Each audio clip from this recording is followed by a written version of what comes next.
Bonjour à tous. Aujourd'hui, nous allons voir ensemble comment vérifier qu'une fonction admet une fonction réciproque et essayer de déterminer une expression justement de cette fonction réciproque.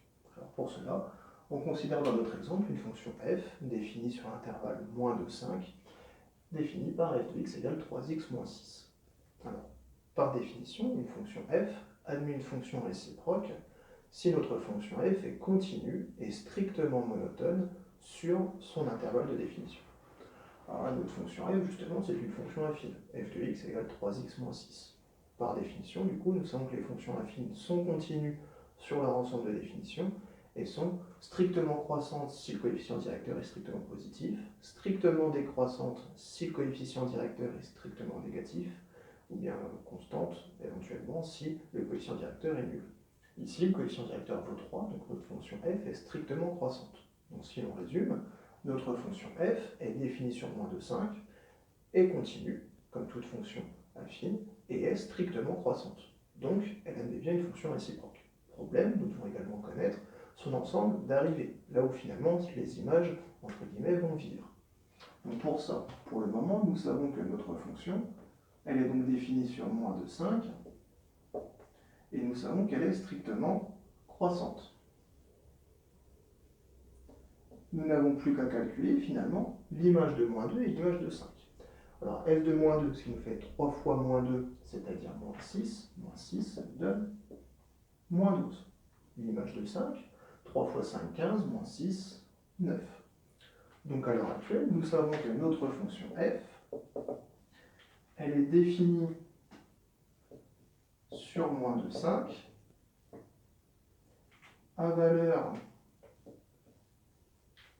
dans moins 12, 9.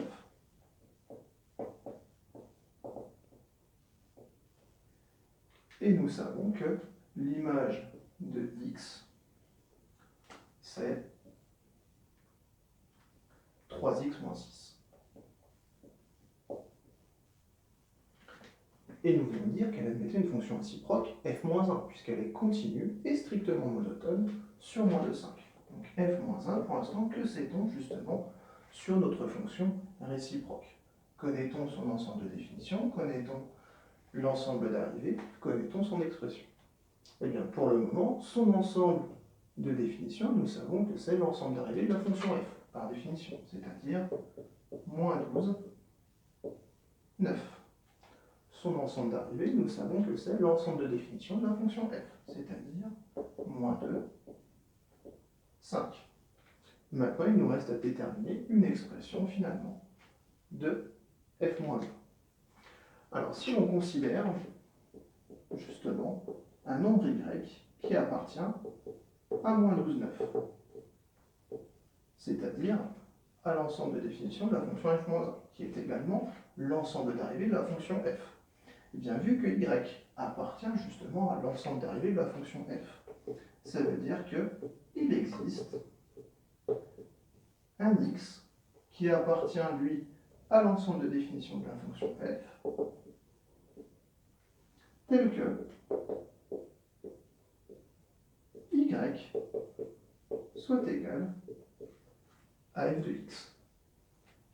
Maintenant, nous allons pouvoir travailler sur cette expression. Nous savons que y et f de x, finalement, c'est la même chose. Donc, c'est-à-dire, c'est équivalent à y égale 3x moins 6.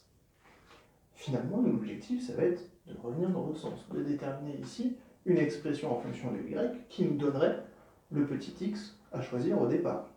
Eh bien, nous allons tout simplement travailler sur notre expression en ajoutant 6 dans nos demandes. Y plus 6 égale 3x. Puis, nous allons diviser par 3, pas de souci, 3 est non nul, ce qui nous donne y plus 6 divisé par 3 égale x. Et là, nous avons bien une expression de x en fonction de y, et cette expression, justement, sera l'expression de notre fonction réciproque. Et voilà comment déterminer l'expression, justement, de notre fonction réciproque f-1. Il faut repartir de l'image y égale f de x, enfin de l'équation y égale f de x, et travailler sur notre équation pour obtenir x égale quelque chose en fonction de y, et ainsi avoir notre expression. Merci à tous.